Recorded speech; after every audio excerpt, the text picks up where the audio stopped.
Дарагія сябры, вітаю вас усіх у нашай літаратурна-філасофскай кавярні «ЗНО» і вітаю з нагоды, якую я асабіста вельмі даўно і доўга чакала. У нас сама кавярня называецца «ЗНО» словам, якое калісьці прыдумаў Алесь Разанаў. І апроч слова «зно», там яшчэ ўжываў слова «зномы», і вот гэтае «зно» было нейкім вельмі сутнасным і важным. І калі мы прыдумлялі гэтую назву, то мы актуалізавалі літаратурна-філасофскі сшытак «ЗНО», які выдаваўся пры газеце «Культура» пэўны час, і дзе таксама вытокі калегіума былі вельмі важныя, але у нас сама наша кавярня, яна насычана духам Алеся Разанова. Але з Алеся Разанова пачынаўся і сам беларускі калегіум. Само не як установа, але як пляцоўка для мыслення, як пляцоўка да фармулявання чагосьці самага важнага і для некай такой вельмі сутнаснай камунікацыі, гэта пачыналася з Алеся Разанова. Потым мы пра гэта пагаворым болей, але я хочу зараз агучыць ввогуле словы, з якіх пачаўся беларускі калегіум. Это самае першае публічнае з'яўленне беларускага калегіума ў свет, калі Алесь Разанаў адмыслова для беларускага калегіума напісаў і адмыслова сам прачытаў свой эсэ, які стаў славутым, слова пра спадчыну. І зараз я пачну чытаць, і тады працягну вітанне. Мы вяртаем спадчыну. Спадчына ёсць тое, што нам належыць спачатку, аднак мы яе вяртаем. Яна не пераставала нам належаць. І тады, калі была адлучаная ад нас, бо мы заставаліся яе падставай, якою ахоўвалася і зберагалася яе спачаткавасць. Разам з ёй мы вяртаем сябе. І можа якраз у з'яве вяртання спадчына найбольш голасна нагадвае нам пра тое, што яна не толькі яна, але і мы. І тое, што тады яна, калі мы вяртаем яе, аднак усё яшчэ недастатковым вяртаннем. І ў вернутай спадчыне усё яшчэ недастаткова самой спадчыны. І нават калі праграма, што мае за мэту адшукаваць сляды страчанага і нанова набываць адданае забыццю і нябыту, была выкананая цалкам, і ўсе каштоўнасці, упісаныя ў яе рэестры, апынулись нанова дома, спадчына ўсё роўна мела патрэбу ў вяртанні. Яе нам, нас, ёй. Я заўсёды ўсіх падбухторваю перачытваць распораз весь гэты эсэ, і такім чынам беларускі калегіум пачынаецца з Разанова, кавярня «ЗНО» пачынаецца з Разанова.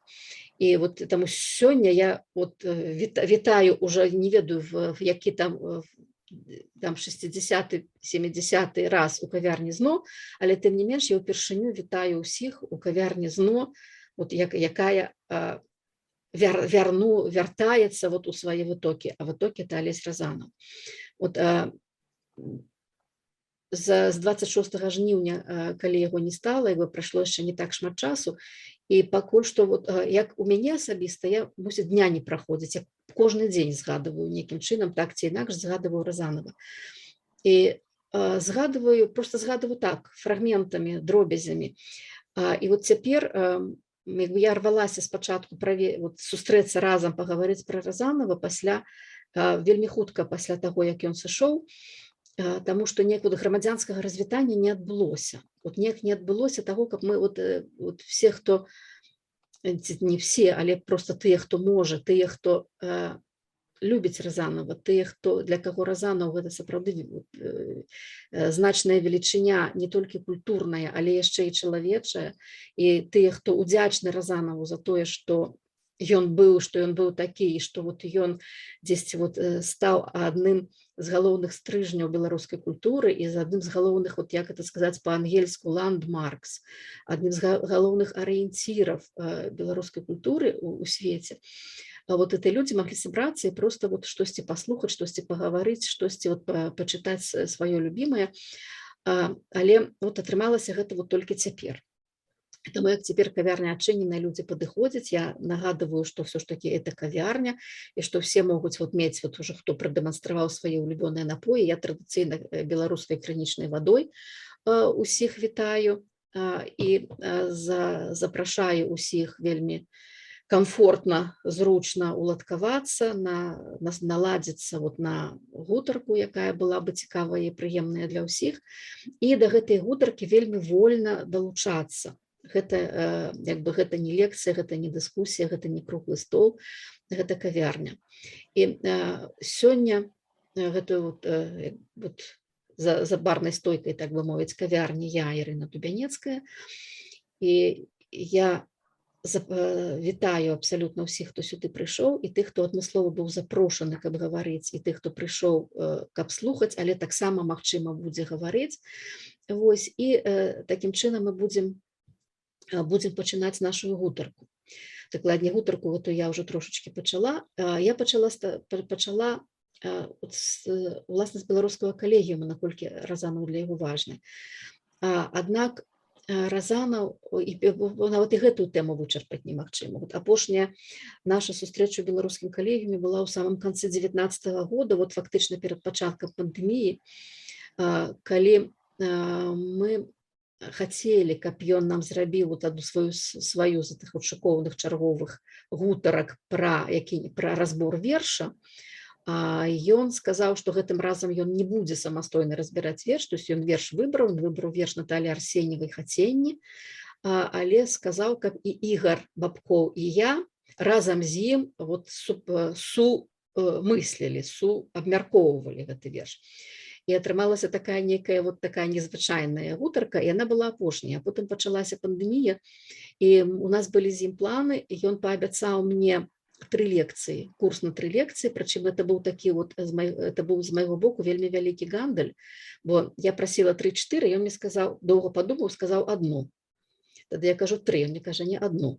І добра, я згадзілася, ён мне даў назву, а потым праз нейкі час сам патэлефанаваў і сказаў 3.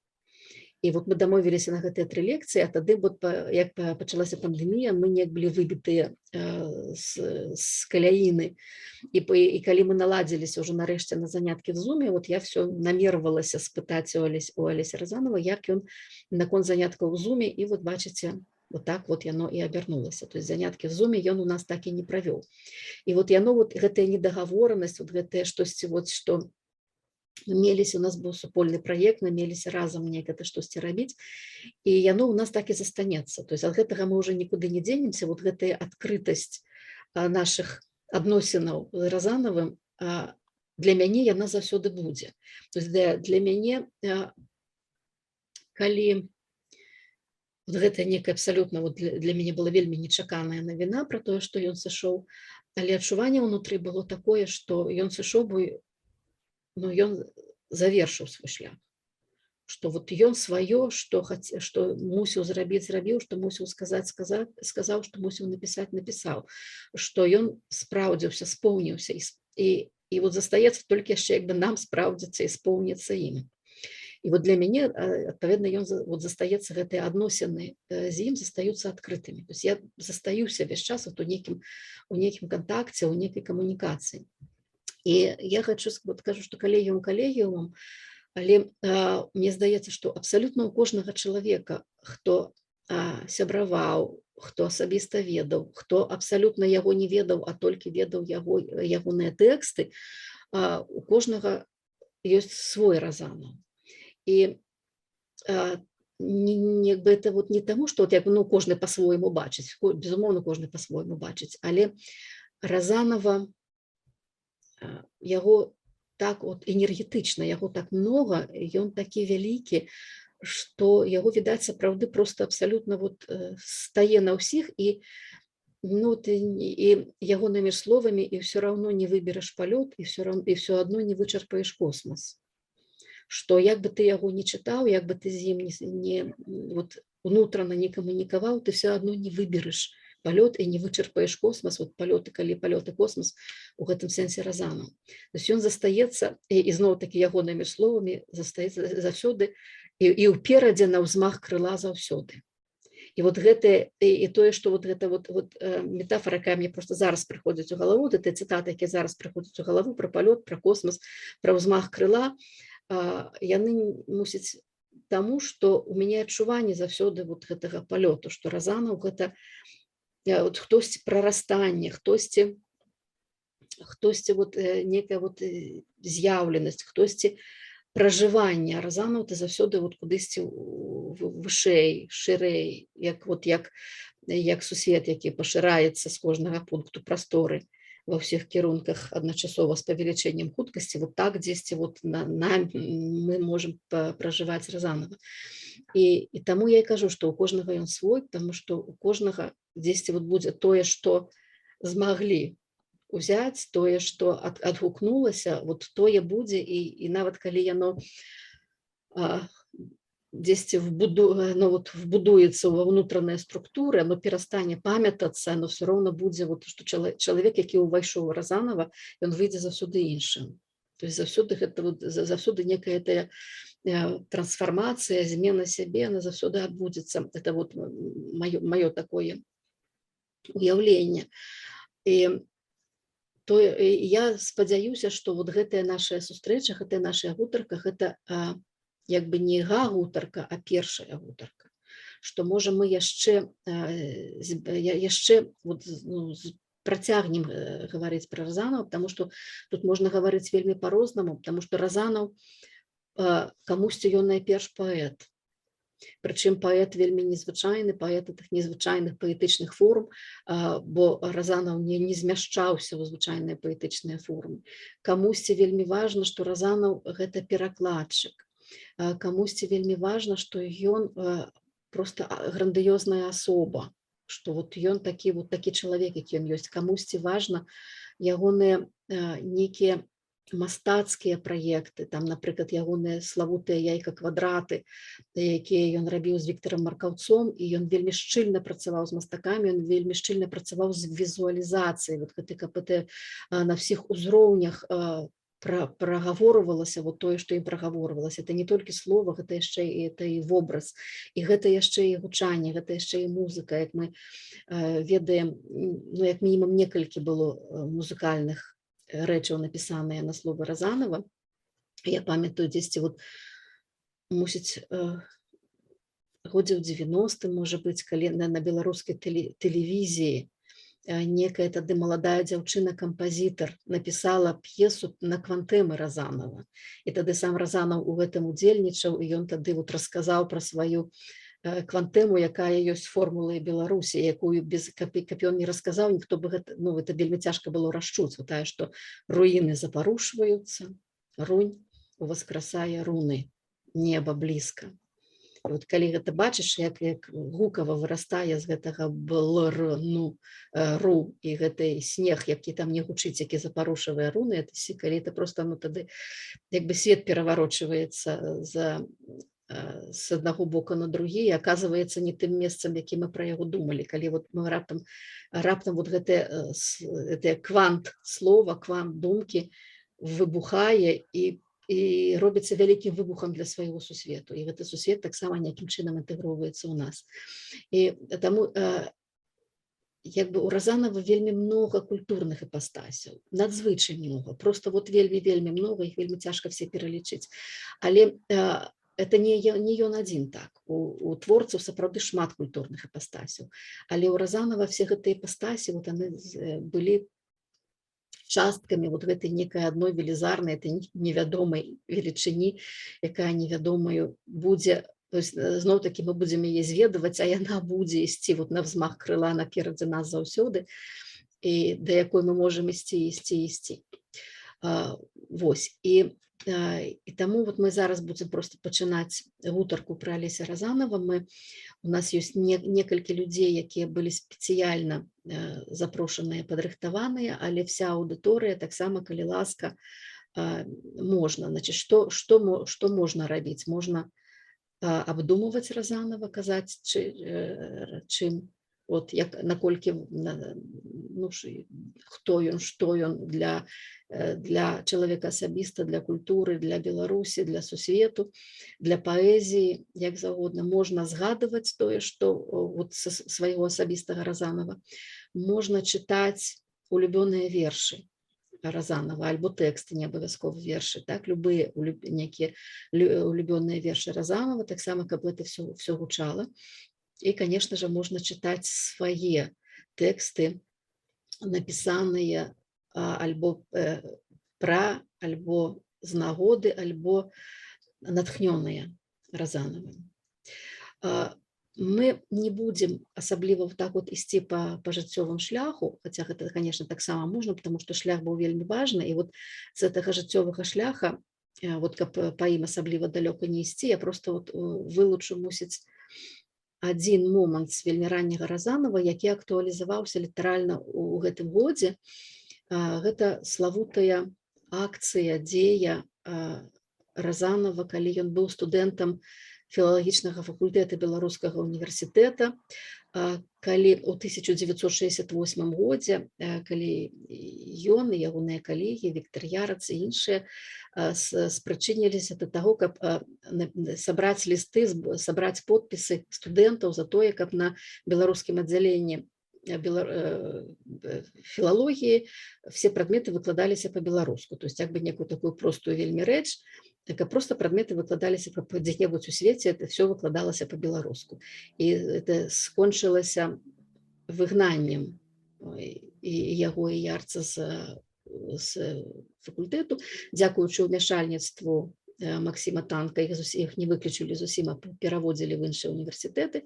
Алесь Разанаў быў пераведзены ў Берасцейскі універсітэт, дзе ён потым давучваўся і потым выкладаў на Берасцейшчыне ў школе, там, дзе раптам вся школа, калі ён там выкладаў, пачала пісаць вершы па-беларуску.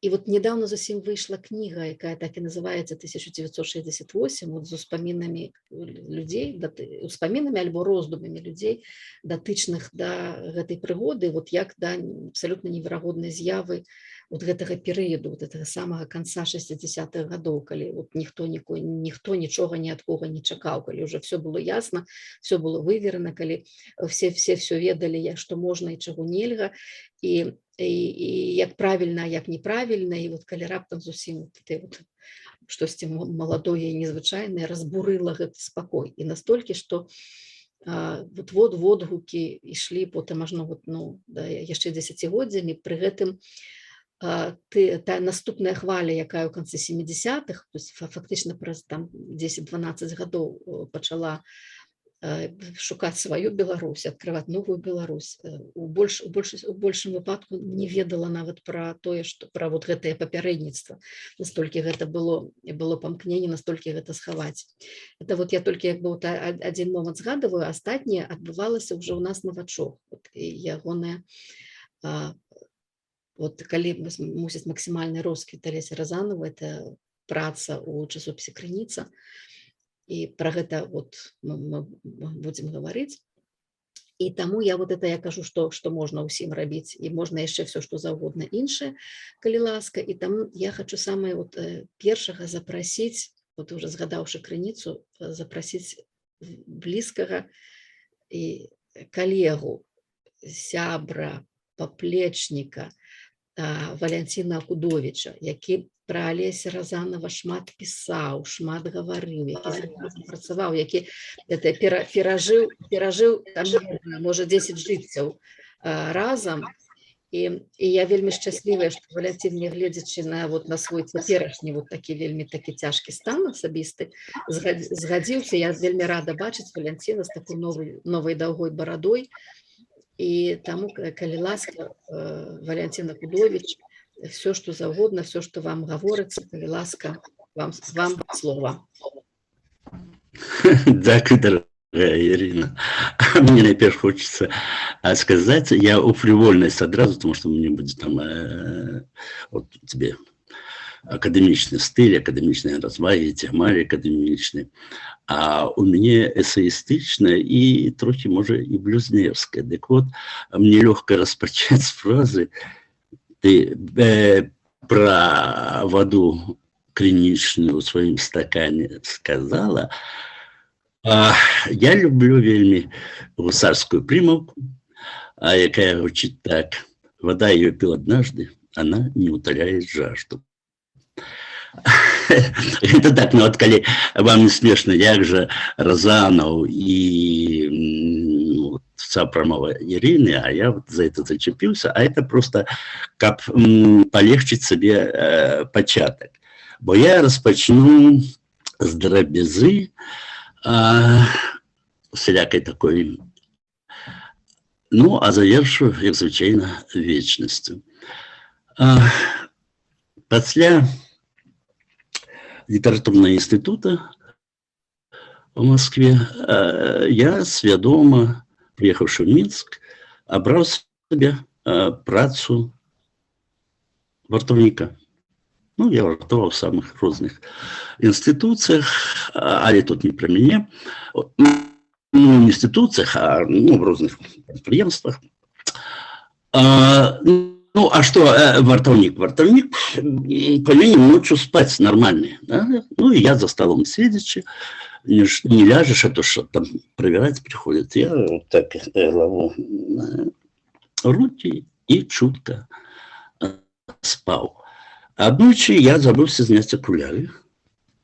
И там что с головой стукнулся и разбил окуляры. Я пошел у ремонт, каб мне там адремонтовали. Сказали, коли прийти забрать. Я прихожу, там черга невеличкая, человека 3-4, максимум. А стою и гляжу. Другим, там спочатку черги, стоит Олесь Розанов. А я скопился за головой и думаю, бляха, неужо вот такие небожихари ходят сами ремонтовать себе окуляры. Далее болей. Доходит до его черга, Розанов так вот стоит и не отгукается, а молодая теточка, глядите, что он молчит, напитается, як ваше прозвище, ім'я? І він каже, Олесь Розанов. А я був на бурені, як ти можеш не ведати Олеся Розанова? Гэта ж Олесь Розанов, хочется закричать ей. Вот. Ну, вот так, Олесь Розанов взял свои окуляры, я свои, я не был с ним тогда знакомый совсем.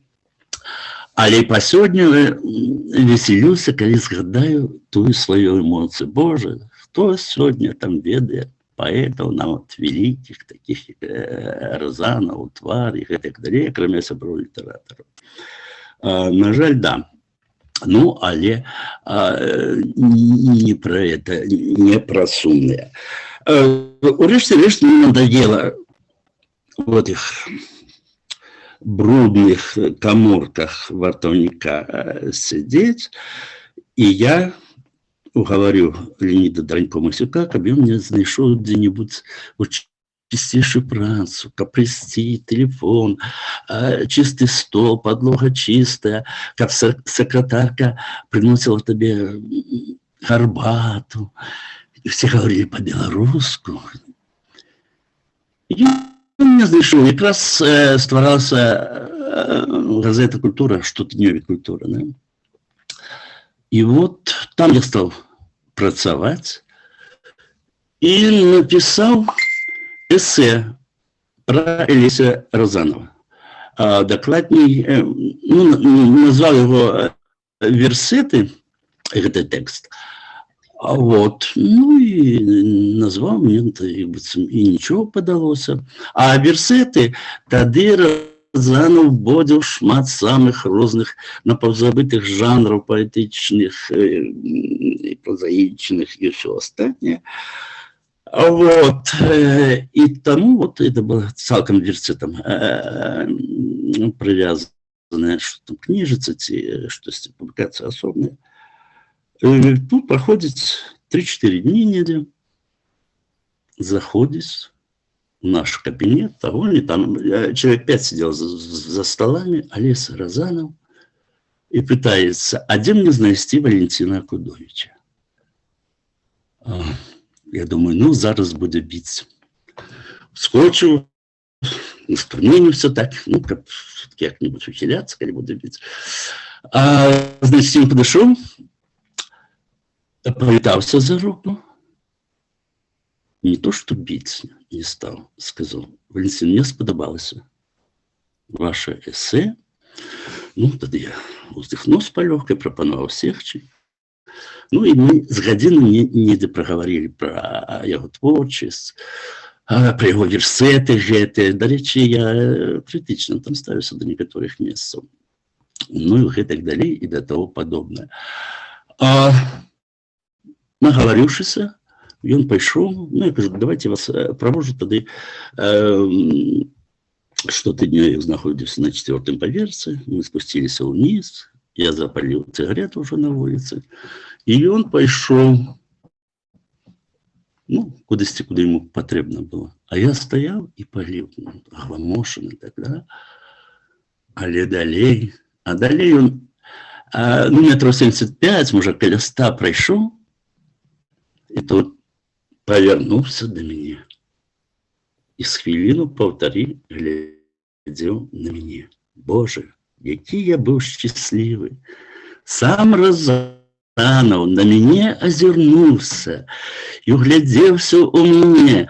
От хвалевания у нас там была такая питейная штуковина. Я побег, попросил 100 грамм горелки, выпил и счастливый был. Еще несколько дней от того, что Розанов озернулся на меня. Ну, а это уже зовсім між інше, чомусь тоді мені згадався Фолкнер, у його одним з романів була фраза «Нещаслива та женщина, на якою ні один мужчина двойчі не озернувся». Ну, мне хватило одного Розановского зворота. Ну, а далее мы страшенно пошенціло. По-перше, мы там же у Криницы з Розановым, з Ігорем Бабковым, ну, і я, поки працював, ми створили перший у Білорусі філософско-літературний шиток, то есть публічне видання на білоруській мові, присвячене цілком філософії. Потім ми з Розановим перестворали Криницю, яку колись створив Нікляєв і зараз був головним редактором, і нас запросив і Розанова, і мене. Мы навіть выбирали, кому быть наместником. Мы пишем, боже, ну ясно, что Розанов, что я там. Значит, мы с Розановым створили абсолютно новую структуру часописа, якого не было, і потім не буде ніколи. Цікавейшую, оригінальную, адмітнішу. Ну, і шмат чего мы наробили за эти годы. Это говорить, не переговорить. Колькі всяких розных было. Ситуаций была цікавая вот напруга поміж Нікляєвим і Розановим. Там, значит, комусь подобався больше Нікляєв, комусь Розанов. Ну, і так далі. В кожному колективі шмат. Всього було самого розного. А я згадаю тільки один момент.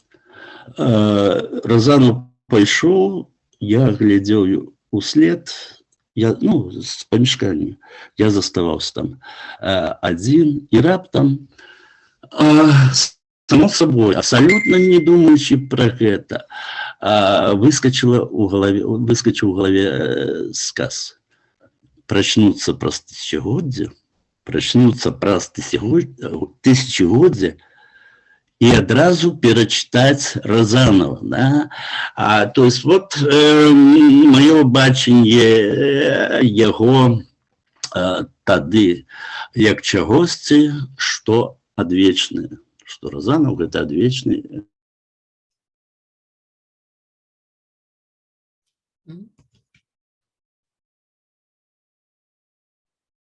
Валентин завис.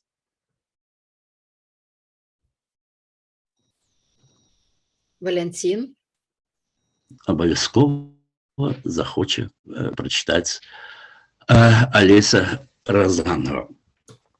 І гэта шчыра было, тому што яно само выскочыў пас сэнс нейкі, што заўгодна. А вот. Ну і паколькі мне заўсёды крытыкуюць, што я вельмі доўга гавару, гэта правда, я крытыку прымаю, але сёння вырашыў, скажем так, все-таки ад доўгіх прамоўнаў, пакуль прынамсі, засцерагчыся і сказаць вот што. Самая высокая гора на земной кулі гэта Эверест ці Джамалунгма. Дык вось, з майго гледзяща, Разанов самая высокая мысліўна-паэтычная фігура, якая была у нас і застаецца. І ніхто ніколі ўжо не будзе вышэйшым за Разанова. Прынамсі, на Беларусі. Я ў гэтым свята ўпэўнены, я не выдумляю. То есть вот это мои згадки попередние, да, про 1000 год и так далее. Да, вот к этому я хотел бы свой, так бы мовить, уступ и завершить, как сказать, самое главное. И я тут самое главное сказал. Ну и уже не хочется, лепше было бы скончить и замолчать. Але мне только вельмі моцна шкада, што вот гэтую веліч і значэнне Разанова у нас вельмі мала разумеюць. Не шмат гэтых людзей, да, это пераважна. Вот хто беларускім калегі, я 20 з нечым год пачынаў з беларускімі калегамі на дзень філасофіі і літаратуры 2 тэкстамі. Гэта «Адвечным шляхам» Абдзіраловіча і другое па паэмай Разанова. Ну, яны розныя былі. Гліна былі, спадчына была, чаргаваліся штосьці яшчэ. Каб растлумачыць маладым людям, маладым філосафам, мастарам, чым і што ёсць Разанов. Потому что адразу, магчыма, это цяжка зрабіць. Добренько, я не хочу дробіць. Разанов, Лес Разанов, гэта наша Джамалунгма, наш Эверест. І ніхто ніколі вышэйшым за яго, за наш Эверест не будзе. Все, дякую. Дякую, Валянцін. Я абсолютно з гэтым салідарызуюся. І бо ён, ну, нават это, што калі з гор, то сапраўды найвышэйшы пункт, але будуць іншыя горы, але гэтай гары, такой гары больш не будзе, але тут не проста гара, тут як бы яшчэ вышэй за гару, бо, глядзіце, ён заўсёды падпісваўся, ён заўсёды пісаў эпіграфы, подпісы людзям, падпісваў кнігі, заўсёды вельмі ўдумліва, ніколі не паўтараў, все былі абсалютна унікальныя, але падпісваўся ён аднолькава, ён пісаў «ра». Я вот калі ён памёр, і шмат пачалі пісаць пра яго там у сацыяльных сетках, і многія скарачалі «ар», просто каб скараціць, а скарачаўся ён не «ар», скарачаўся ён «ра». Ён быў, і ну куды ўжо ты, «ра» яшчэ, гэта вышэй за Джамалунгму, гэта вышэй за Эверест, вот это яго ўнутранае адчуванне. Да, ён быў богам «ра», сонечным богам. І калісьці вот гэтую фразу, што Алесь Разанов, сонечны бог беларускай паэзіі, якая яна была як бы, ну, яна была, але сфармуляваў яе Ігор Бабкоў. Он калісь, вот калі он гэта вот честно написал, як бы все это вот, ну, разумели, ну як такое написать, что Олесь Разанов это бог белорусской поэзии. А Игорь написал. И Игорь был вот для мяне асабіста у нас вот пэўны час была нават такая нейкая супольнасць, мы сустракаліся, это конечно дзякуючы Ігору, бо упершыню Олесь Разанов прыйшоў у нашу хату як да бацькі, бо ён працаваў у мастацкай літаратуры там, дзе наш бацька быў дырэктарам, і у іх былі таксама вельмі глыбокія адносіны, ён прыходзіў да нас, і мы таксама, вот як Валянцін расказвае, як ён пракатаў, убачыўшы яго першая сустрэча, таксама першая сустрэча, яны былі абсалютным трапятаннем для мяне і для Галіны, якая тут прысутная. Але потым ужо пасля смерці бацькі ён прыходзіў досыць часта, мы сустракаліся і гаварылі там што самае-самае, ну, я не ведаю, сусветы прагаворвалі. І это, конечно, было вот дзякуючы Ігору Бабкову. І ну, я вот просто так, як уже так атрымалася, я вельмі прашу зараз Ігора расказаць свайго Разанова. Дякую, Ірина, дякую, Валянцін. Мой Разанов со мной здарыўся ў сярэдзіне 80-х. Это было, я думаю, там 84-й год, может быть, 85-й, может быть, нават 83-й. Я памятаю, што ўпершыню пачуў гэтае прозвішча, ягонае прозвішча на лекцыях по філасофіі. Тады Михайлов рассказывал штосьці про метафизику, про философию, про провинцию, периферию, и вот як бы раптом спыніўся пасярод аудитории и сказал, что вот, ну, вот нягледзячы на всю гэтую провинцыйнасць, у нас як бы есть такие поэты, як Олесь Разанов. Я не упэўнены, что Михайлов на той час чытаў Разанова, як бы, ну, потому что ягонае стаўленне да беларускай мовы всем вядомая, але вот як бы ён абазначыў гэтую прысутнасць Разанова у самой прасторы Менска сярэдзіны 80-х. То есть прысутнасць не фізічную, не напростую. Это не значит, что ён там хадзіў па аўдыторыях, чытаў лекцыі, альбо нават як бы, ну, ведаю, там вёў нейкія спецкурсы, семінары, а хутчэй такую прысутнасць, ну, вот як бы энергетычную, то есть он ствараў нейкае магутнае сілавое поле, якое пачало змяняць прастору.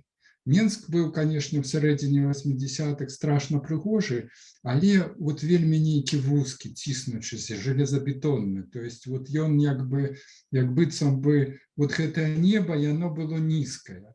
І вот з'явіўся хтосьці, хто пачаў гэтую прастору змяняць як бы і узвышаць гэтае неба, то есть ствараць як бы беларускае неба, вяртаць неба, сапраўды неба блізка, рабіць як бы неба блізкім. І другі эпізод як бы ўжо знаёмства з Разановым хіба больш камічны. Калі я сам пачаў пісаць як бы, і паказаў свае вершы яшчэ расейскамоўныя першаму беларускаму паэту, які мне сустрэўся, ён пачытаў, так паглядзеў на ўсё гэта, ну, і сказаў так з лёгкім шкадаваннем, кажа, ну, табе да Разанова.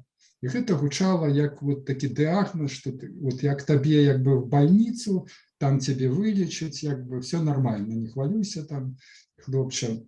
Ну і даў мне як бы адресу мастацкай літаратуры і нават назву рэдакцыі, у якой Разанов працуе.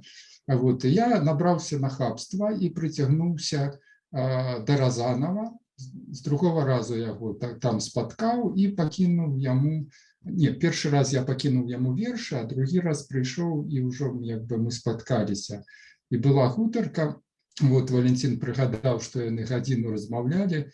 Гэта таксама такая асаблівасць як бы Разанова, што з ім менш за гадзіну размаўляць не было сэнсу. То есть калі пачыналася размова, то гэта была абсалютна касмічная такая як бы, ну, вот гісторыя, да, то есть як бы з пачаткам, сюжэтам, там вот всем гэтым.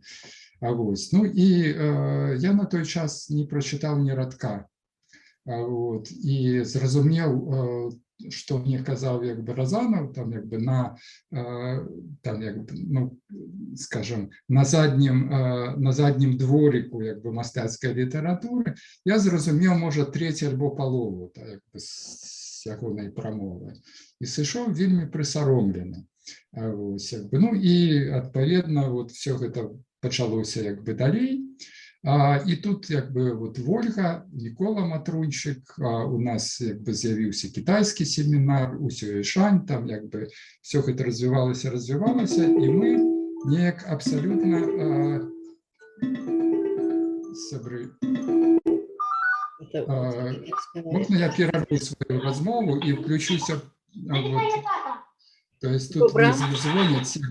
Добра, адлучай гук, потым дагаворыш.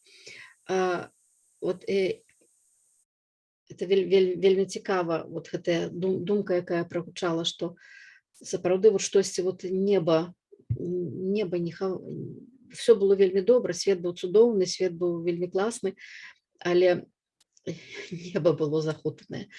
Вот Галіна, якая, ну, паэтычны талент праявіўся вельмі рана, і яна вельмі прыгожа неяк это все рабіла, неяк так это дзіўна гучала, зрабіла цэлы цыкл вершаў. Яна не зрабіла цыкл, яна само рабілася, як бы натхнёны Разанавым, ці прысвечаны Разанаву, ці які вот нейкім чынам адгукаўся на Разанова. І вот я не памятаю, Галя, вайшло гэта ці не ўвайшло на даямену, я, можа, неправільна працытую, але там штосьці было такое, што хмары, што свет мой утульны хавалі ў сівой абалонцы, раптам апалі снегам і адтулілі сонца. Што вот это яны апаліся, вот калі Разанов, як Ігар пачаў, што са мной здарыўся, вот Разанов калі здараецца, то тады вот хмары ападаюць снегам і адтуляецца сонца. То сапраўды нейкім чынам некая адбываецца, некая трансфармацыя, хочаш ты таго ці не хочаш. І, конечно, вот я Галю зачапіла. Галя, не ведаю, ты гатовая пагаварыць з намі? Галя, значит, не готовая. Ладно, может, тады трошечку пазней. І вот больш-менш вот у гэтым часе застанемся. Галя, включаешься? Угу. Дай гук. Подай голос. Ну, не включается. Ну, уже включилась, а тебе цудоўна чуваць. Включилась? Все цудоўна, тебе цудоўна чуваць, можаш казаць. Ты казала, што відэо у цябе няма, але цудоўна. Мы калі гаварылі, вот чаму вот я зараз вот, ну, Галю выторгваю па асацыяцыі з тым, што казаў Ігар, але Галя, ну, просто была, ну, надзвычай, просто вот максимально, просто вот абсолютно, вот зусім цалкам ад кончыкаў пальцаў да кончыкаў волос Разановскай. Вот, и вельмі вот это важно, просто вот это вот такое целое вот трымценне вот гэтым сонцам адтуленым с абалонкі. І яна цытавала Разанова любой жыццёвай сітуацыі, просто вот што-небудзь зачапілася, яна тут же штосьці цытуе. І у мяне вот гэтыя цытаты, вот, для мяне асабіста мусяць вот найперш Разанов уваходзе вот гэтае гучанне, менавіта праз гэтыя ейныя бясконцыя цытаты. На весь час яго чытала. І вот калі мы гаварылі, мы дамаўляліся, што Галя абавязкова хоча прачытаць свой самы любімы верш з кніжкі назаўжды, і некалькі сваіх вершаў, прысвечаных Разанову, і апроч гэтага яна таксама працавала ў крыніцы, вот пра тое, пра што казаў Валянціна Худовіч, она таксама там працавала, таксама была перад тым яшчэ разам пачалі працаваць у Скарынаўскім цэнтры, які стварыў Адам Мальдзіс. Потым, калі там штосьці вот не пайшло, там все адтуль пасыходзілі, ці іх пасыходзілі, вот, і потым таксама скрыжаваліся ў крыніцы. То есть гэта як бы вось это тое, як вот просто наўпростава, як адбіваецца на творчасці, вот, на ўспрыманні свету, на фармуляванні сябе, як адбываць Разанов. Галя, можа, лішняе што-небудзь скажу, ты прабач, але, калі ласка, кажы сваё. Ну, а вот, дарэчы, нам таксама ў лінгвістычным універсітэце, які тады зваўся Інстытутам замежных моў, выкладчык філасофіі рэкамендаваў шлях 360 Разанов. Вот. Ну, а для мяне гэта пачалося з верша, які я хочу прачытаць, які я агучвала тысячы разоў. Мгм. Ну, Давай. з якога пачалося маё падлучэнне вот да гэтага з'явішча паэзіі Разанова. Я помню, ты вярнулася з нейкай сваёй вандроўкі, яшчэ не замежнай, мусіць, нейкай в Азёрнай. І ў мяне першае, што табе паведаміць, у мяне такое адкрыццё. І мы ідзем з табой, спускаемся прыступкамі да этой нашай магістралі, і я кажу: ты толькі паслухай. Не распнутая долей убогай, не пронизанная свинцом, обкладается сердце облогой, затискается жестким кольцом. Зачиня мое сердце, бяжи, затаися где-нибудь, замолкни. Гэта осень на рубяжи, листопад, зазираю в окна. Перагледжаны тайники, может, там ты, и у карусели, с дрэў бязмоўных твои двойники, спапялёныя абляцелі. У тузе, у смузе, у баляванні, свеце сонечным і сівым, пільна цягнецца паляванне за намацаным сэрцам сваім. Трапяткое стварэнне прыгоды, усеісная сутнасць біцця, удыхнула дыханне ў прыроду, небыццё узняло да быцця. Мысліць воблака зіма, мысліць возера і дарога. Ды няма ў іх, няма не спасціглага сэрца жывога. Як бянтэжыць між звыклых трапецый, між настылых канструкцый, між, што калоціцца і трапеча, не тутэйшае, Богам звыш. Утаймоўваюць пераплёты, і бяскрылым кнецца закон збіць высокае неба палёту, супыніць ашалелы гон. Грукачы, грукачы, грукачы, уцякаю туман, у бязмежнасць, раскрычаліся крумкачы, абвяшчаючы непазбежнасць. Буду, хваля свайго адплыцця, буду попел, развеяны в смерці. Грукат сэрца, жывога сэрца, уздыме нанова да быцця.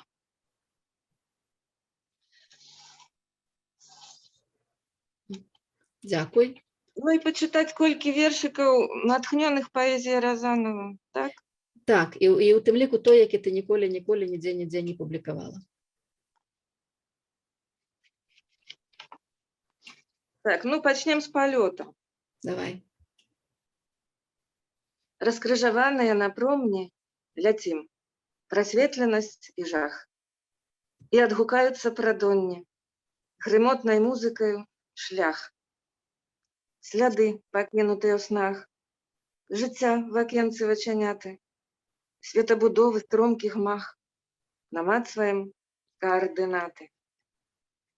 Аб камень шорхнулі зярняты, але не прыпыняй хады. Прасцяг і час табой працяты, адрэзак светлы, назаўжды. Прамень кранаецца вады, адбіткі лучацца ў свячэння, і вее ветер малады, нястрымнай хвалі адраджэння.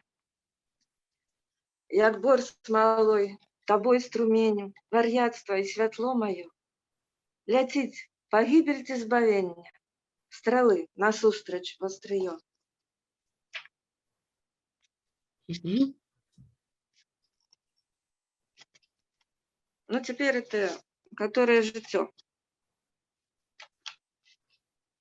Мгм. Бясцэнных крышталяў гронкі, катуй, выпрабоўвай, грозь, жыццё, трапяткія старонкі, абцалаваныя скрозь. І немач, і моц, і лекі затрутаю в самы раз. А тое, што ўтоіць павекі, маўкліва праменіць абраз. І сэрца, адкрытая бездань, адзіны праменіць сэнс. І вечар шалёным бэзам і плынямі паланез. І прымуць нотныя знакі, усю невымернасць агню. Літанні, праклёны, падзякі, кахаю, чакаю, сню. Мгм.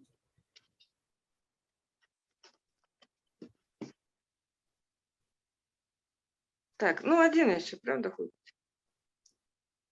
Ну, давай два. Давай еще, може, Володара горы и это але стяжином развинаться. Так. Горы еще три. Давай гору. Ну, добре.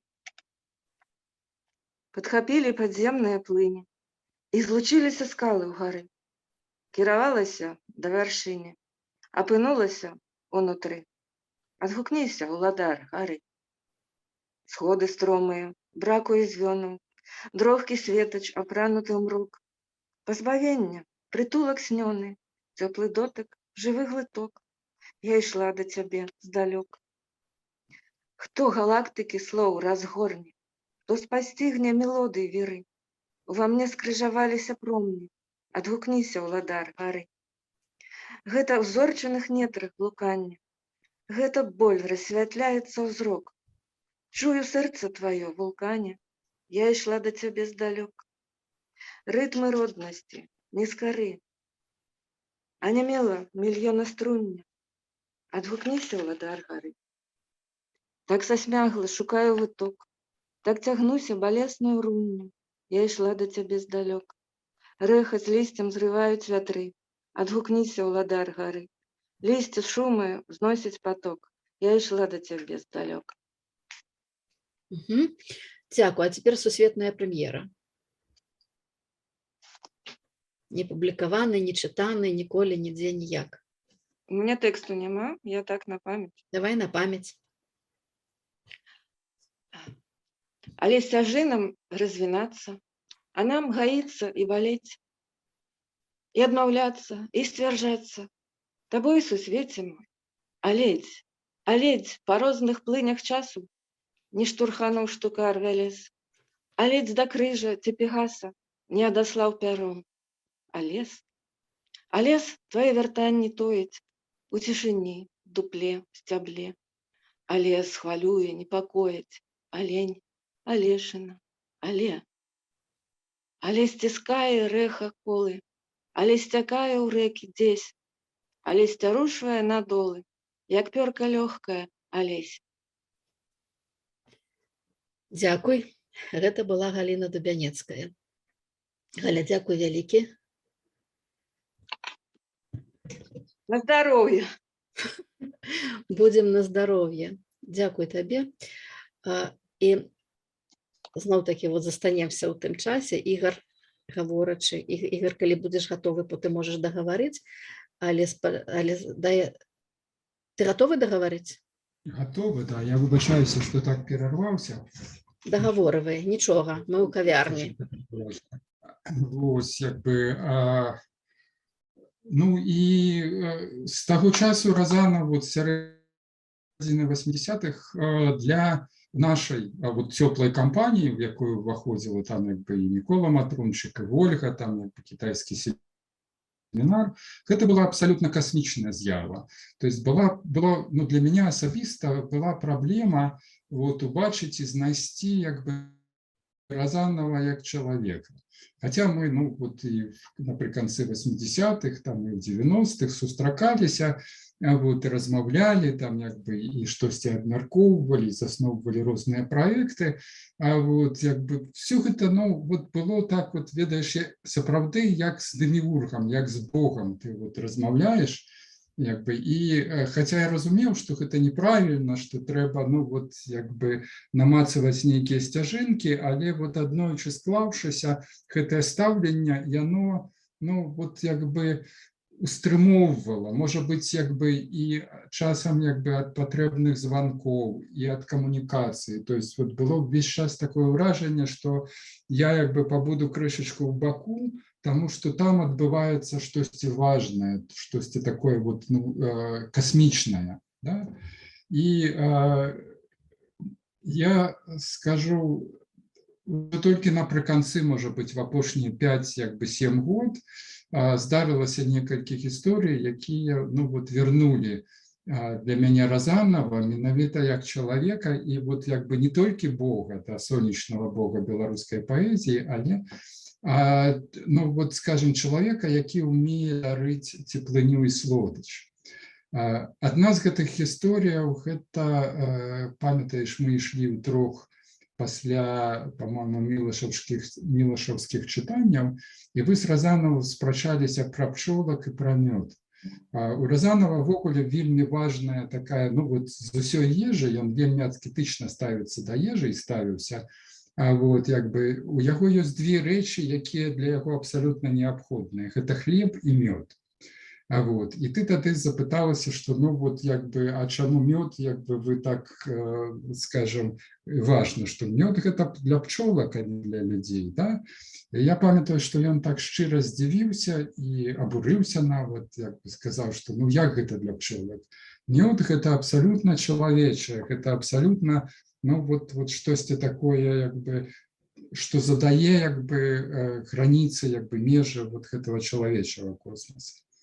І другая гісторыя, звязаная са слодычам, гэта мы вярталіся зноў-такі такой цёплай кампаніі з Луцка, з аднаго з ну, паэтычных сустрэчаў, і ён выскачыў з аўтобуса на нейкім украінскім прыпынку, пабег да бабулькі, штосьці там як бы у яе набыў, там вот як бы смяяўся, размаўляў, і потым вярнуўся, і всех пачаставаў салодкімі украінскімі грушамі. І вот гэта было важна для яго, то есть ён падкрэсліваў, што такой слодычы вы як бы в сваім жыцці ну, ніколі не мелі. І вот як бы калі пачынаць спачатку, да, то есть як бы што да, Разанов гэта касмічная сіла, да, то есть гэта вот як бы тое напружанне, якое радыкальна змяніла як бы всю беларускую культурную прастору.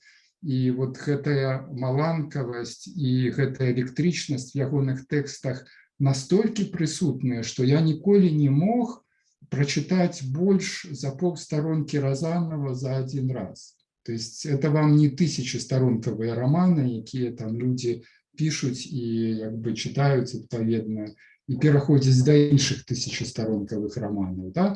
То есть тут ты читаешь 4-5 радочков, и ты разумеешь, что внутри тебя все взрывается от вот этой напруженности и вот как бы этой важности. Ну вот это вот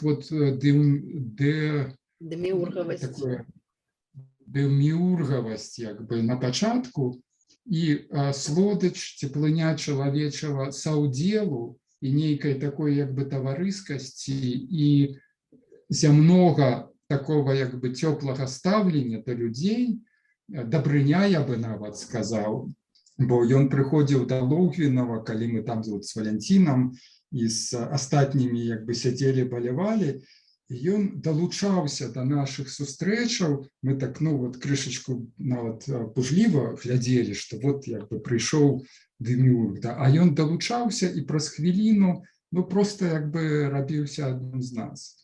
То есть вот слодыч и, ну, как бы слодыч небесаў, может быть, вот так вот сказать, что небо это не абавязкова штосьці чужое, далёкае и холодное, оно может быть как бы цёплым, сваім и салодкім. Дякую, Ігор, здорово вельмі. Здорово сказаў. І вот Ігор шмат разоў назваў Міколу Матрунчыка, где вот это некие супольныя хаўрусаванні конца 80-х. Мікола, можа, калі ласка, таксама далучышся до нас, просто про свайго Разанова. Я пробачаюся, што я таксама зараз мушу вылучыць відео, бо мой вясковы інтэрнэт наўрад ці справіцца і будуць перабоі, таму застануся я пры гуку, калі не супраць. І таксама хочу выказаць, як у мяне складаліся такія ўзаемаадносіны і асабіста, і нешта абагульніць.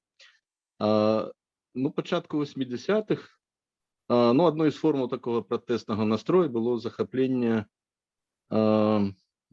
рериховским таким рухом. И это для меня было, ну, такое вельмі шматгадовае натхненне. Я там ездзіў да розных гуру, розныя там мясціны, з'ездзіў у горы по тым мясцінам, и все это для меня было важно, там, где рерихи там жили. Вот какую-то курсовую на первом курсе писал вот про индусские это пошуки, вот. И когда мы начали ну, сустракаться и с Розановым обмярковывать что-то такое сутнасное, і я тады даведаўся, што ён таксама вельмі шчыры і глыбокі рэрыхавец. Але это, ну, такое здзіўленне было, я просто подумал, ну як это вот можно совместить такую глубинную белорусщину и вот это, как бы вот это космичную вот эту рериховскую вот эту учение и там и так далее. Ну, оказывается, вот он меня там, конечно, так надломил. Оказывается, он показал, Олесь, что это не то, что можно, это треба робить, треба просто, ну, как бы не, як я так зразумел для себя, не быть там германистом, а просто развивать там что-то немецкое про свое белорусское там. А потом, когда мы взялись за вывучение Тао Дэ Цзина с профессором китайским, и так верш за вершем у этом гурточку своим разбирали, я так само отчул, что ну так, он Олесь проникается вот глубоко туда, ну, как бы так уваходить, вельмі тонко это разумея, але робить и развивая это. Потом, когда я уже так христианским таким стал верником и занимался православными своими справами, все, я сустракаючись з Олесем, убачил, что он и это приймає нормально, помогая и вельмі прихильно развить вот это вероучение тут у Беларуси. Он удзельнічал и библейной комиссии, коли его кликали. Потом он несколько разов приходил до нас в братский дом Кинанию. Дягилева створила такий целый спектакль, моноспектакль по его вершам, и там была презентация.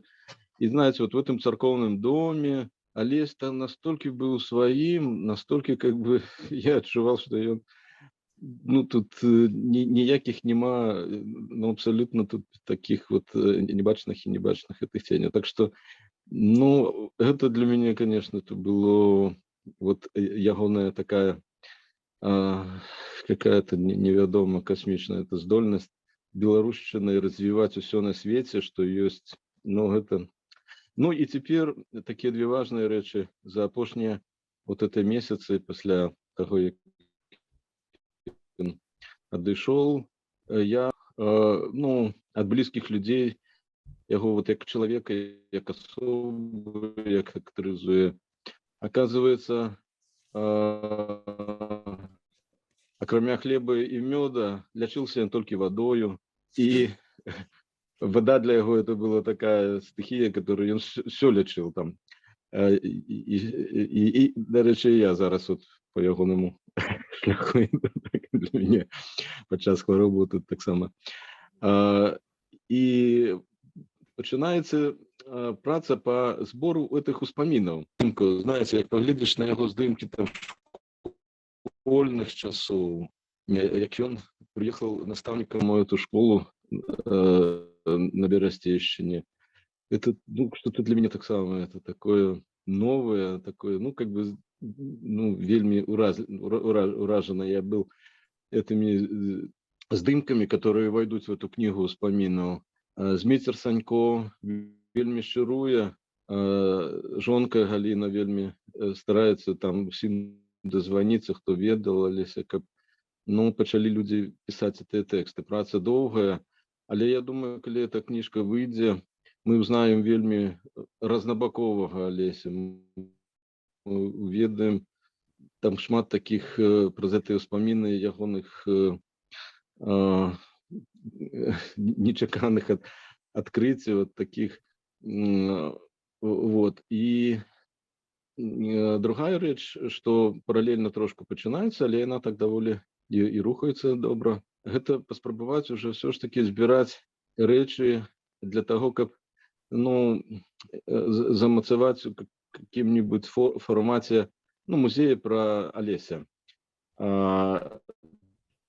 Тацяна Бембель, гледзячы многія музеі ў свеце, у Еўропе, прысвечаныя паэтам, згадзілася такі канцэпт напісаць.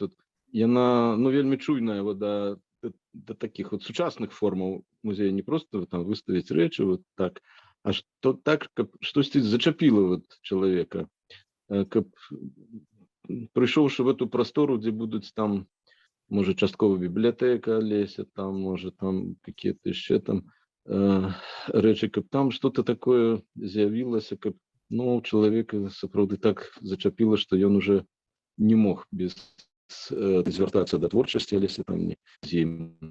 Так што две такія канкрэтныя рэчы, як я это ведаю, адчуваю, важныя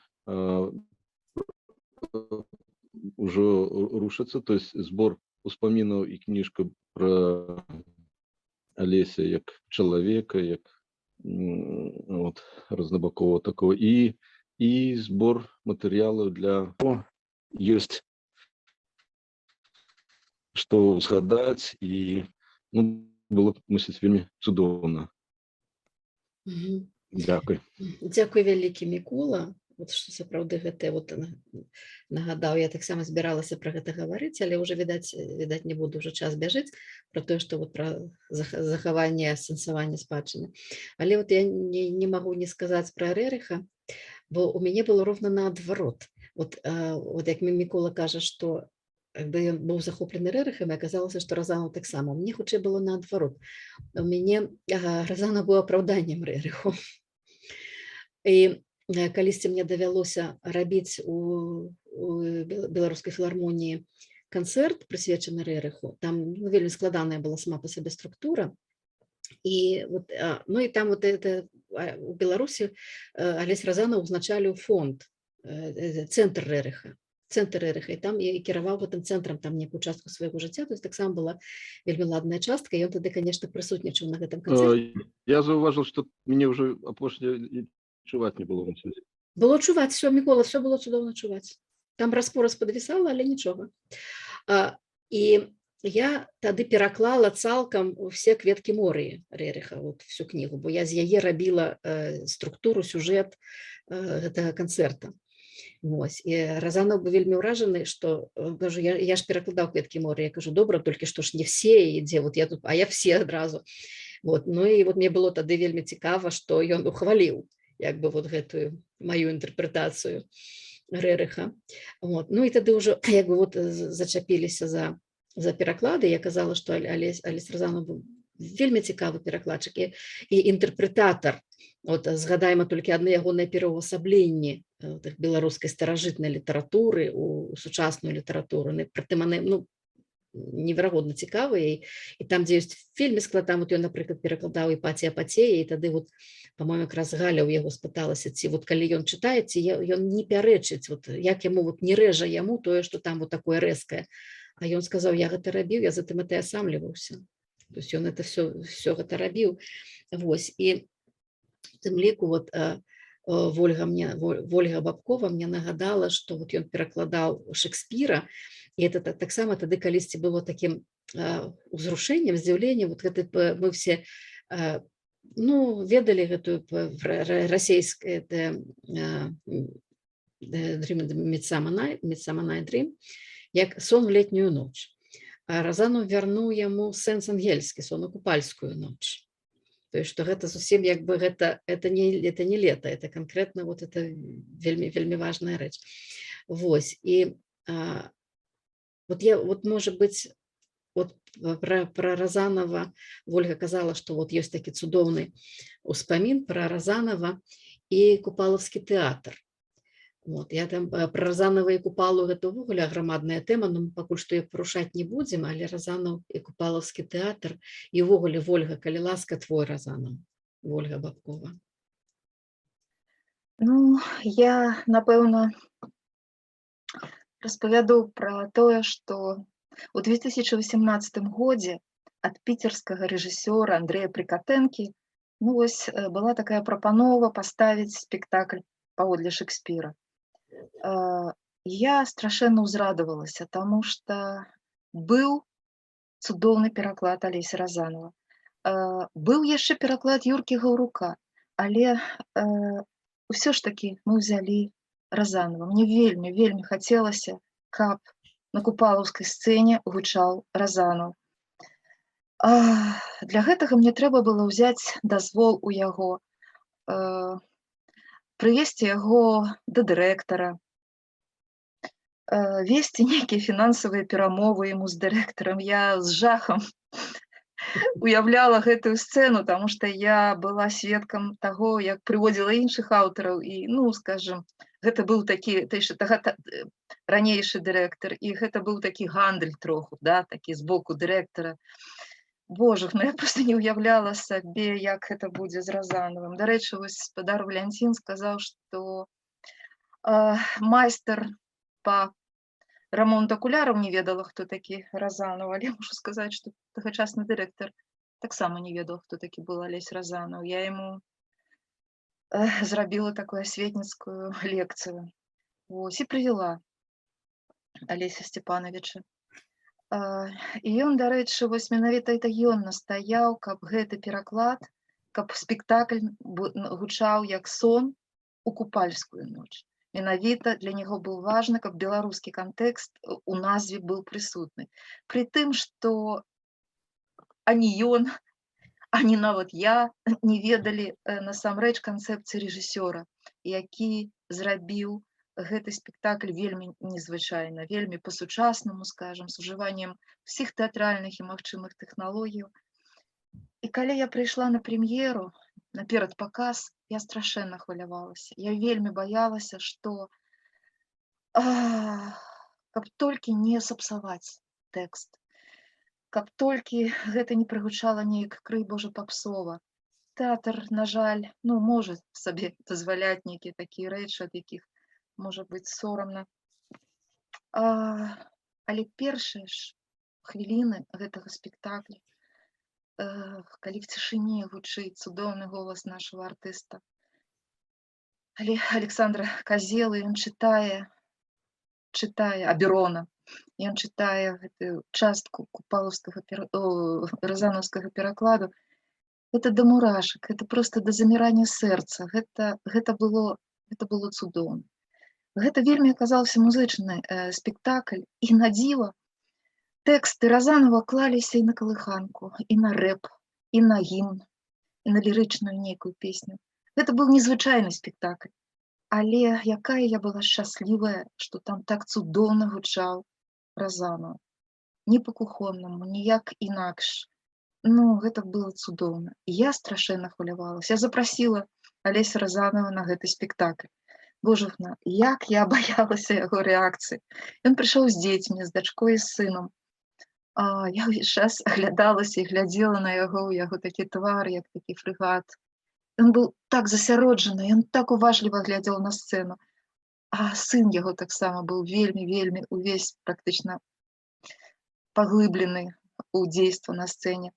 Пасля я яго на лесвіцы нашай галоўнай цэнтральнай взяла пад ручку, дрыжучы.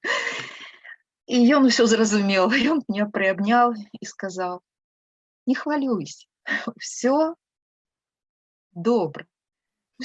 Штосьці палепшала, штосьці пагоршала, штосьці стала глыбей, штосьці стала лягчэй.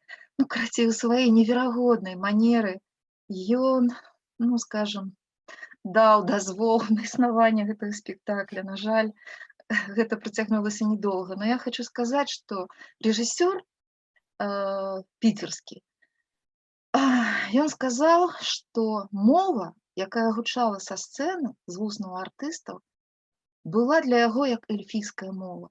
Яна адпаведна была в яго ўяўленні той мове часоў Шекспіра, которая была у той час, скажем, у Англіі, бо яна адрознівалася ад сучаснай мовы. Карацей, ён сказаў, што гэта абсалютна, а там жа эльфы галоўныя героі. І вось гэтая наша мова у перакладзе Разанова пасавала эльфам.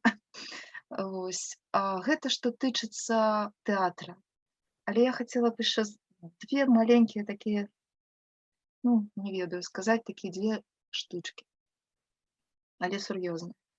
Першае, я недавно прачытала фрагмент ліста аднаго з вязняў з магілёўскай турмы. І цудоўны ліст быў. Мы з хлопцам гэтым не знаёмыя, толькі з яго бацькамі. І ў гэтым лісце ён пісаў, што яго патрэсла смерць Разанова, калі ён там, у гэтай магілёўскай турме, пра гэта даведаўся. І сказаў з такой журбой, што, на жаль, яго в атачэнні гэта не знайшло ніякага водгуку. І гэта было для яго вялікая роспач. А неўзабаве яго быў дзень народзінаў, я даслала яму тэлеграму і верш Разанова. А другое, Ірына, здаецца, ты сёння казала пра тое, што паніхіды, вось такой паўнавартаснай, или як это можна сказаць? Ніякай. І вось тут я бы хацела, можа быць, не зусім дарэчы, але я бы хацела, можа быць, на будучыню. Але, скажем, сказаць сваё здзіўленне, пажаданне. Карацей кажучы, мне не падабаецца, як у нас хаваюць паэтаў. Мне не падабаюцца гэтыя афіцыйныя словы в гэтым жахлівым... Ой, куда там возяць паліць людзей? У крэматорый. Крэматорый, так. Але Карацей кажучы, гэты рэй там бяруць гэтыя афіцыйныя людзі. І гэта жах. Я думала, калі хавалі Тацяну Сапач, што буду чытаць ее вершы. Але гэтага не адбылося. Я не ведаю, ці чыталі вершы Разанова. Не. А таму што гэты дзень я хавала маму. Вось, так атрымалася. І, карацей кажучы, нам трэба навучыцца хаваць сваіх паэтаў. Вось. Гэта я гэтым скончу. Цудоўна, Вольга, дзякуй. Пра гэтае адчуванне Разанова, пра ўплыў Разанова, на жыццё, на творчасць. Я хачу перакінуць мосцік да Сяржука Сокалава-Воюша, які таксама ў канцы 80-х шумеў, буяў сваімі незвычайнымі песнямі, сваім вяртаннем спадчыны якраз. І вельмі это все было важна. Мне Марк Мерман, з якім мы калісьці разам рабілі набор на філфак, ён на рускае аддзяленне, на беларускае, вельмі многа гаварылі з ім, і ён сказаў, і гэта быў першы год, калі на беларускае аддзяленне было больш жадаючых, чым на рускае. І ён мне сказаў, гэта дзякуючы Сокалаву-Воюшу. Яму здавалася, што уплыў вельмі моцны. І чаму я перакідаю мосцік да Сяржука, таму што якраз 80-е гады абуджалася, самым пачатку 80-х абуджалася моладзь, што знаходзіла сваю новую Беларусь, знаходзіла сваю старую Беларусь, знаходзіла сваю тую Беларусь, якая была абсалютна не савецкую, а заўсёдную, якая, як у тым слове пра спадчыну, яке я чытала на пачатку, якая сапраўды мы рабіліся сабой толькі тады, калі яна была з намі. Яна была рэальнаю толькі тады, калі мы былі з ёй. І гэтае... І калі паўстаў цуд, як сфармулявалі Тацяна Сапач, згаданая табою, і Сяргей Дубавец, гэта гісторыя аднаго цуду, калі паўстала раптам майстроўня, з нічога, на роўным месцы, як тады ў 68-м годзе паўстаў Разанаў на філалагічным факультэце з патрабаваннем выкладаць па-беларуску, потым з нічога паўстала майстроўня. І Сяржок быў таксама з гэтым звязаны, і мне проста вельмі цікава, таму што я была тады замалая, і мне вельмі цікава, як адбываліся гэтыя кантакты, як адбываліся адносіны, як майстроўня знайшла Разанова, ці як Разанов знайшоў майстроўню, такім чынам. І безумоўна, асабіста пра свайго Разанова. Сяржук, калі ласка. Дякую. Ну, спочатку така невелика пару ремарок таких. Наконт Шекспіра. Мы ж не маем ніводнага рукопісу Шекспіра. Шекспір писаў по-беларуску. Просто перапісчыкі пазней все паблыталі і написали не так. Разанул вернул. Мова оригинала вернул у жыццё. По-другое. Так, тут Микола сказал, Микола сказал, что лечиться водой. Так, і Розанов лечився водою, Микола лечиться водою. Між іншим, на самому початку нашої зустрічі Сподаров Кудович процитував любимі його не два радки улюблені, де зусім сказано було про воду, нешто інше. Ось, а покольки він мусив цитувати на російській мові, то я тут, покуль ми говорили, я йому це переклав, щоб він більше не покутував і не уживав ту мову, яку уживав. Воду я пив однойчі, благо, по ёй же не знікае смага. Ось. Ну, а цяпер наконт майстроўні. Бачыце, як на самом пачатку сённяшняй сустрэчы, як Ірына толькі пачынала гаварыць, і яна зачапіла тэму, якую я таксама думаў зачапіць, Розанов паўстанец. Слово гэта чамусьці не ўжываецца, а яно ёсць.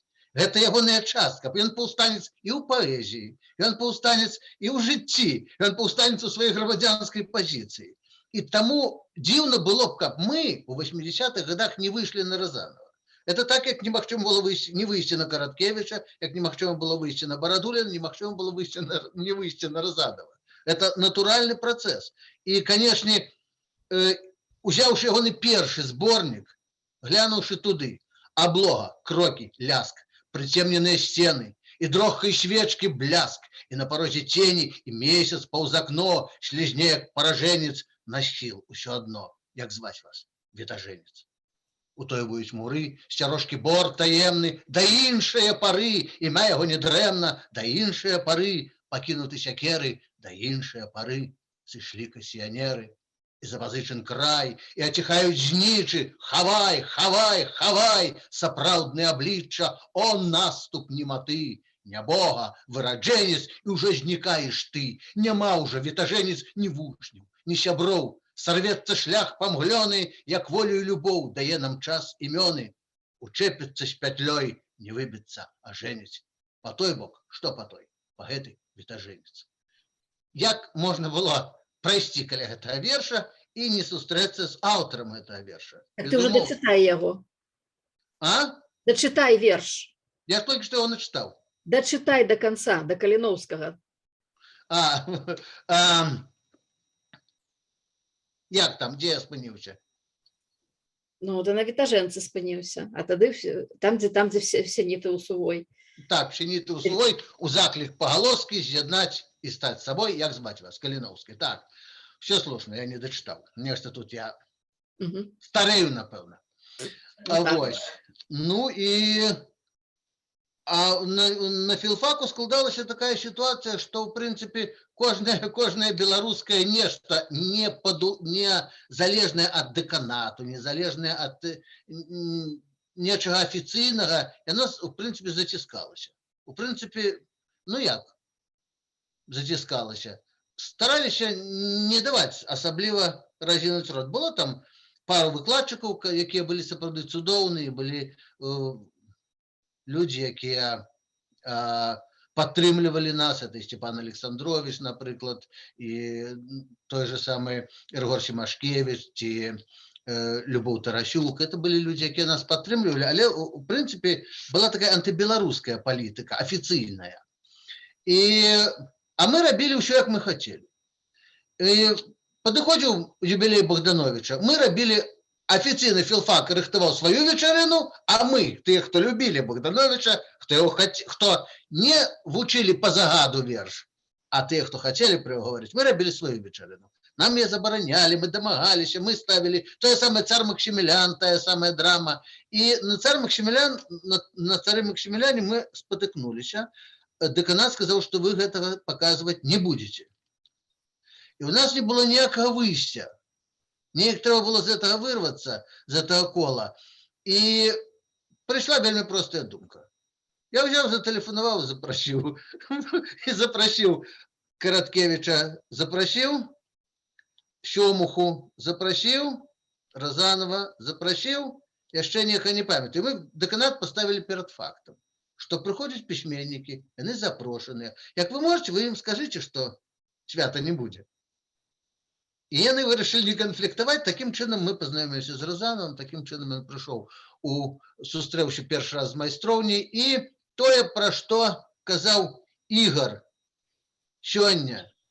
Пасля вечарыны мы стояли, и мне было цікава, и я з ім гаварыў, и тое самае, я больш паловы не зразумеў з того, что ён сказаў, напэўна. Вось. Той самый эффект, абсолютно той самый. Розанов для всех где у нечым он однолькавый. Ирина сегодня начинала читать с тексту Розановского, и я подумал, коли заплющить в очи и услухаться, ты одразу скажешь, не ведаючи автора, это Розанов написал. Это хутчэй за ўсё Розанов. Ну, можешь допустить пару, еще может кто-нибудь, але докладно, это ягоны текст. Это ён писал, это чуваць. Вот. Сегодня говорили про придумляння новых словаў, пра стварэнне словаў, вядома. Вось. Слово «заўзятар» – это таксама слово, якое сёння ўжываецца і якое стварыў у свой час Розанов разам з Бембелем. Я не ведаю, хто там адыграў галоўную ролю, вось, але у нас тады таксама ў моладзі ўзнікла пытанне, ну як же, які ж балельшчык можа быць? Ну не можна ніяк. А пераклад дурны, пераклад хварэліца, то наогул трэба павешаць чалавека за такі пераклад. Вось. І мы неяк подзяліліся з Бембелем, Олегом Бембелем і з Нічом, і ён прыходзіць і кажа, што яны з Розановым гэта слово пераклалі. Прычым у іх было 3 пераклады. Мы ведаем один. Цяпер паўсюль ужываюць слово «заўзятар», «заўзятар», «заўзятар». Яны пераклалі, у іх, значыць, быў заўзятар, гэта той чалавек, які разбіраецца ў футболе, які мы про футбол гаварылі тады, які ведае яго, які ведае гісторыю, які, ну, прафесійна разбіраецца. Это заўзятар. Тады быў той, які прыходзіць на стадыён пакрычаць, непрыгожа себя паводзіць, это называўся заўзей. І ўжо наконец той, хто зусім апусціўся, які п'яны можа там каля стадыёна валяцца, это называўся заўзюк. Так што ў іх было заўзятар, заўзей і заўзюк. 3 словы. Ну, пакуль што пражылося адно, але я думаю, што ўсе 3 маюць права на існаванне. Наконт зразумеласці, я таксама, я не ўсе вершы Розанова разумею, і сёння. І, напэўна, і не трэба разумець усё. Кожны знаходзіць свой верш, сваё судакрананне, сваёй душы, свайго разумення свету з нейкімі канкрэтнымі вершамі. З гэтым ёсць, з гэтым раптам раз няма контакту. Я чытаю, я бачу, контакту няма. І часам сапраўды нешта не разумею. А часам, асабліва першыя ягоныя квантэмы, вельмі часта трэба было нават проста ў некаторых месцах паставіць злушнікі, і ён ператвараўся ў звычайны верш. У мяне пару разоў такія моманты былі. Але чым далей, тым больш і больш удасканаленне ішло, і, вядома, ён падараваў цэламу свету новы жанр. Паэзіі – гэта квантэмы. А вось. Таму пазней мы сустракаліся, можа быць, пару разоў, нашы шляхі перасекаліся, але не так ужо. Як это ўсё прайшло, пачаліся іншыя часы, пачалі нас, каго выганялі з універсітэтаў, хто сыходзіў, як я пайшоў, перавёўся на завочнае аддзяленне, таму ўжо пазней гэтых контактаў такіх не было. Але вось тыя светлыя, тыя часткі, калі ён і прыйшоў, і падтрымаў, і дапамог сваёй прысутнасцю, нават сваёй прысутнасцю, ён практычна, яны 4-5 пісьменнікаў выратавалі добрую справу, якая пачыналася ў універсітэце. Таму, ну вот, я не ведаю, што я крыху эмацыйна так гавару, але... Дзякуй. Раскідана. Дякую. Не собрано. Напевно, уже отвык выступать публично, тому крышку так, может, не зусім. Но это только початок. Это только початок. До речі, Акудовичу треба передати, що ти переклад, каб він перестав по-російську цитувати ці радки. Я його не бачу, його нема тут. Він уже зник. Не, есть. Она вот Вероніка Акудович. Бачу. Так от абсолютно треба... І все, що захочеться процитувати на іншій мові, коли ласка, звертайтеся до мене, я все зроблю, каб поправити цю ситуацію. Дякую. Я вот сёння ці учора вот я штосьці думала, што ну хто што чытае Разанова, кагосьці гэта любімае, калісьці вот Галя рассказывала, як яны з Верасём Пацюпам Разанова ведалі ровно на палову, яна одну палову, а ён другую. Вот калі взять, то есть як бы зусім вот розныя рэчы. І вот і мне падумалася, што вот вельмі сур'ёзна. Правільны адказ на пытанне, што ты чытаў Разанова, правільны адказ усё. І вот гэта, відаць, мала пра каго можна так сказаць, але ўсё, там, дзе няма нічога лішняга, дзе няма нічога выпадковага, што вот все ж таки чытаць трэба ўсё. І я тады вот пераскокваю уже у бліжэйшыя да нас часы вот на тое, як Разанова адгукаецца тым, хто не пражыў з ім дзесьці вот у 80-е, 90-е. Я хочу паговорыць з Тацянай Вадалажскай, якая скаардынавала і пачала эту геніяльную абсалютна справу «Лятучы універсітэт». І як калісьці я прывяла на канферэнцыю «Лятучага універсітэта» Разанова, да мусіць абсалютнага жаху у ўсіх арганізатараў. Вот. І вот, але тым не менш, вот як бы вот контакт потым все ж таки быў наладжаны. І вот Тацяна, гэта вот як бы уже вот гэта новая плынь, новыя людзі, новая генерацыя. І потым і Тацяна ухітрылася сапраўды зрабіць дзве, ну вот ці вот ну «Лятучы універсітэт», дзве абсалютна раскошныя, шыкоўныя тыя гутаркі з Разанавым, якія былі вот як калісьці ў 90-е, калі залы бітком набіваліся, калі прыходзіў Разанаў, калі абвяшчаўся Разанаў, то людзі набіваліся просто бітком. Спачатку там дом літаратара, дзе 300 мест было, тады калісьці у гэтым касцёле Святога Роха на Залатой Горцы. А потым неяк это все уже адышло, і вот это уже наступнае пакаленне, но Разанова не чытала, і на Разанова прыходзіла 15 чалавек. І вот я памятаю гэта першая лекцыя, якую Разанов рабіў па вершы Алеся Пісьмянкова, то там таксама было абсалютна бітком. І вот гэта таксама, просто і людзі ламіліся, і вот гэта таксама было здорава. І вот, Тацяна, я вельмі хачу, каб вы нам уже сказалі свайго Разанова. Дзякуй, Ірына. Добрый вечар усім. Мне неверагодна прыемна вось гэты вечар быць у такой кампаніі, у гэтай кавярні.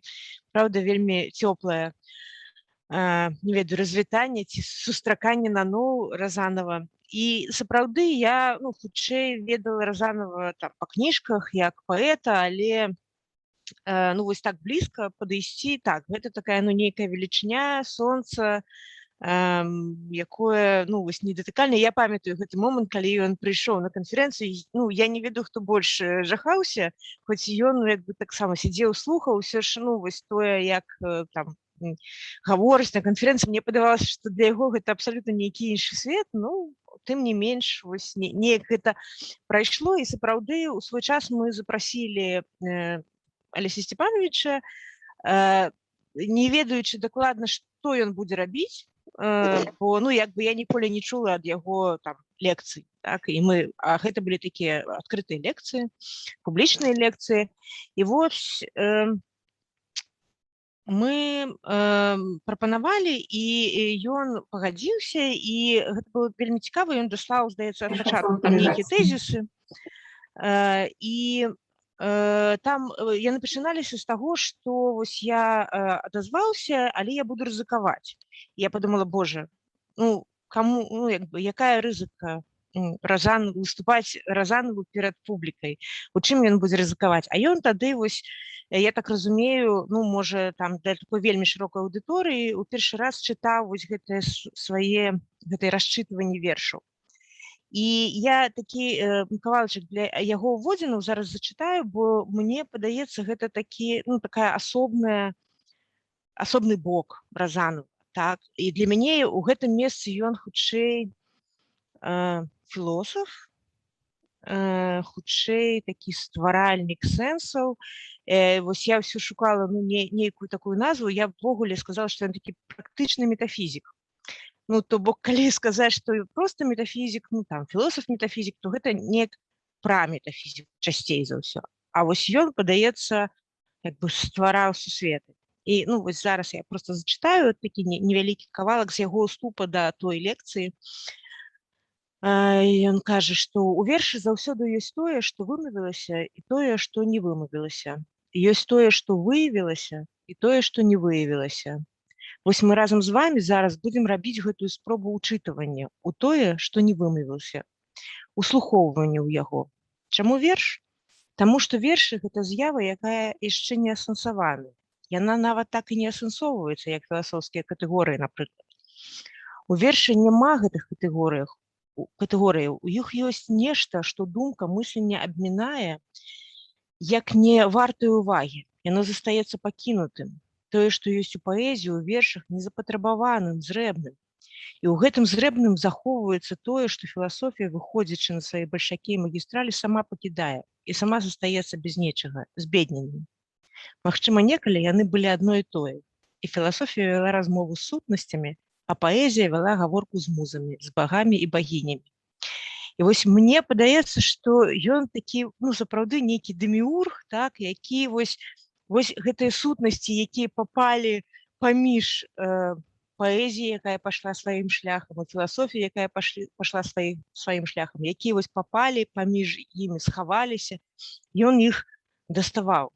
Ввогуле, вось калі ён учытываўся, расчытываў гэты верш, а першы верш гэта быў сапраўды Пісьмянкова верш, у мяне было такое адчуванне, як зараз кажуць, 5D, так, то бок відэа, гукі, там пахі, і мне падавалася, што проста вось не хапае яшчэ такой, ведаеце, анімацыі, да, візуальных эфектаў, калі штосьці ствараецца з нечага, паўстаюць нейкія новыя формы, вось, я не ведаю, мне падаецца, што вось хутка тэхніка дайдзе да таго, што гэта вось стварэнне сутнасці можна будзе неяк візуалізаваць, і я думаю, што гэта вось трэба рабіць пад Разаном.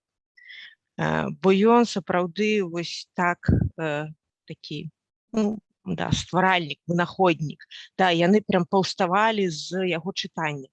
І пры гэтым все гэта выглядала настолькі сціпла, вось, неяк адначасова деміург такі і вельмі сціплы, да, вось з гэтым пазначэннем, што я буду рызыкаваць, з нейкай прапановай далучацца. І я памятаю, я стаяла і думала, боже, куды я магу далучыцца? Як я магу это ўспрымаць, да, ён кажа, вось я тут сваё, вы, можа, штосьці сваё. То бок, у яго было вось нейкая яшчэ такая вельмі сціплае стаўленне да гэтай працы, што, гэта сапраўды была вельмі фантастычная гісторыя, і я вельмі рада, што была такая магчымасць, што мы гэта яшчэ і знялі на відэа, і, в прынцыпе, зараз можна гэта ўсё чуць, бачыць, не толькі чытаць. Ось. Напэўна, ўсё, дзякуй. Дзякуй, Тацяна. Вот гэтае далучэнне мне згадала, это вот у мяне шэраг эпіграфаў ёсць падпісаных ім кніг, і вот адзін, які я дагэтуль разгадываю на кнізе з апокрыфаў канон, я мне напісаў одно слово: далучаюся. Ірине Дубянецкай, ра. І дата. Вот ён такім чынам нейкім далучыўся. Это так, я вот дагэтуль думаю, як больш-менш памятаю кантэкст, але все роўна вот гэта, што не я да яго далучаюся, вот это сапраўды умець такое, што мы да яго все жыццё далучаліся, і далучацца Бог ведае колькі, але вот гэта ён не заяўляе, што я да цябе далучаюся. Это ўвогуле, это вот, космас. Ты забылася, дадаюся.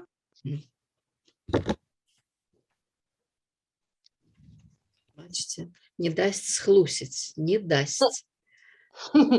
Не дасць, дадаюся.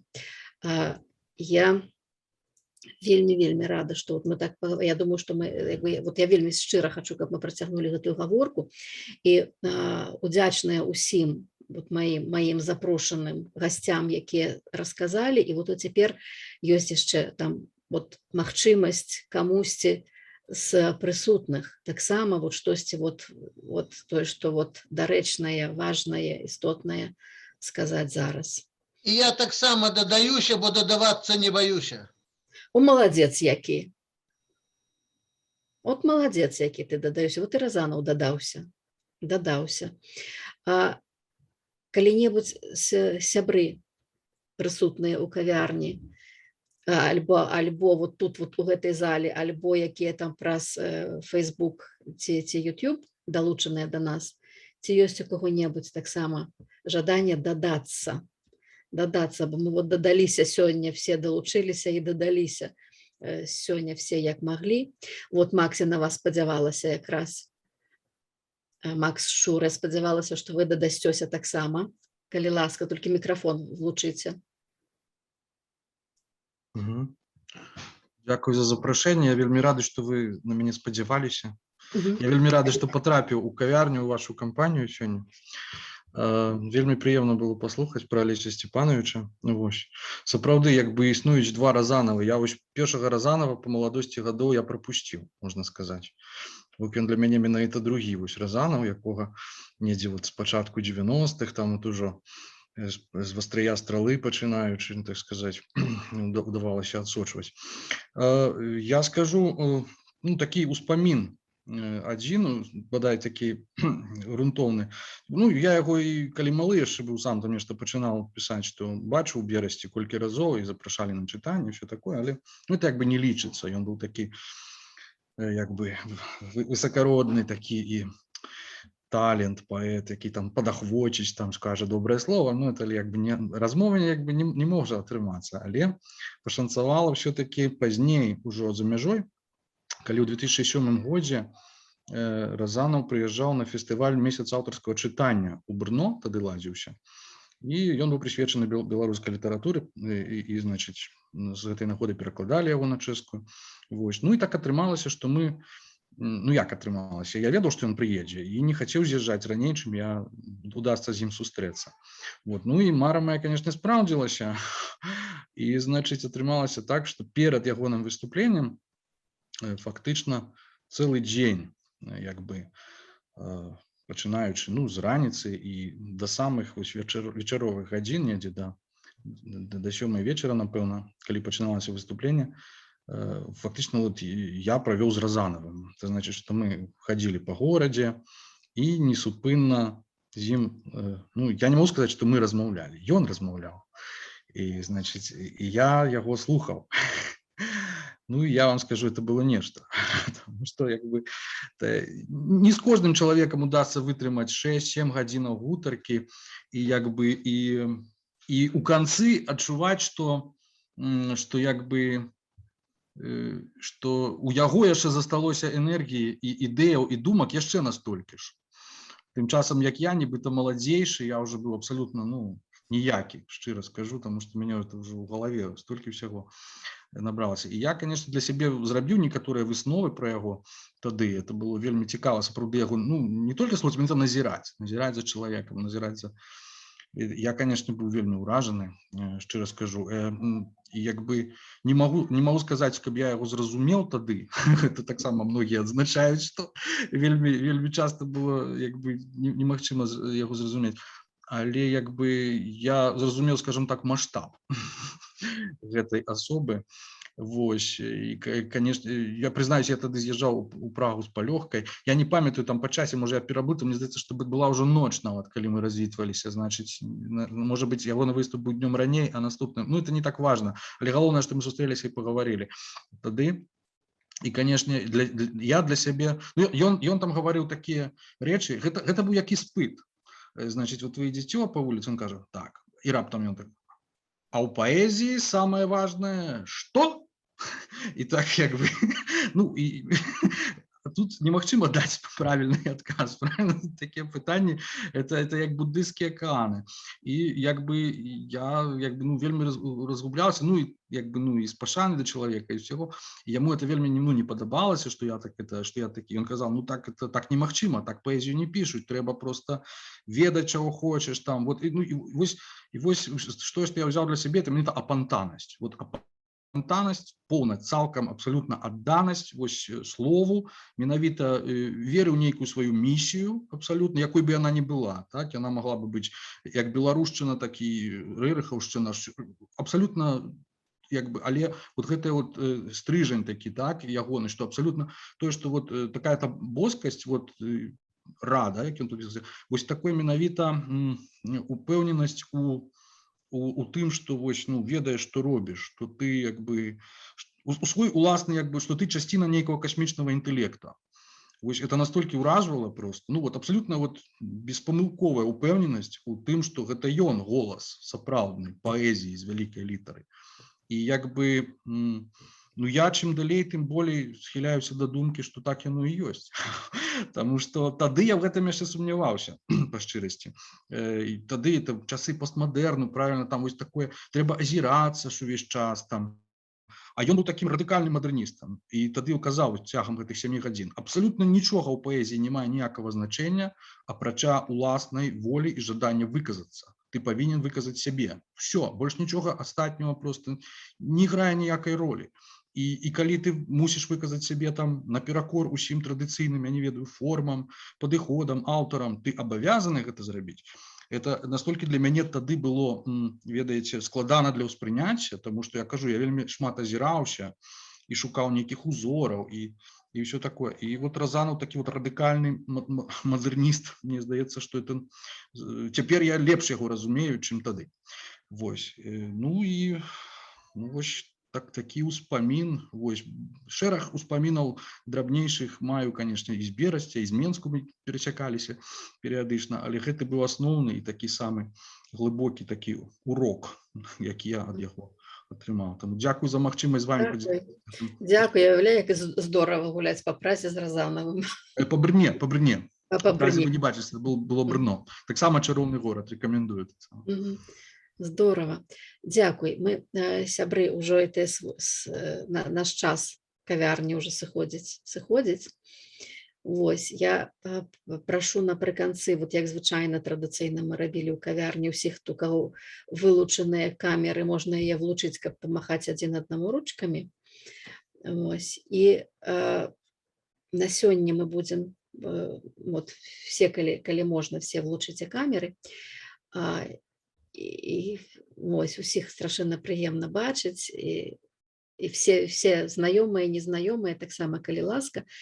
Вось, і мы тады побачым, што вот мы будзем дадавацца, далучацца, і я вот сапраўды спадзяюся, не ведаю, як жыццё павернецца, але я спадзяюся, што мы зробім які-небудзь просто разанаўскі цыкл сустрэч, штосьці вот прагаворваць Разанова. Мне здаецца, што это так важна, што гэта такое істотнае і для агульна вот усіх, для нашай прасторы, для нашага часу, вот для той сітуацыі, дзе мы ёсць, для кожнага асабіста. Вот вельмі важна прагаворваць Разанова, нешта вот гаварыць Разанавым, камунікаваць адзін з адным Разанавым, вот як ні з чым іншым. І што, можа, вот калі ў нас атрымаецца, можа, мы сапраўды зробім яшчэ працяг нашых гутарак і з гэтымі ж сябрамі, і з іншымі сябрамі, якія могуць далучыцца.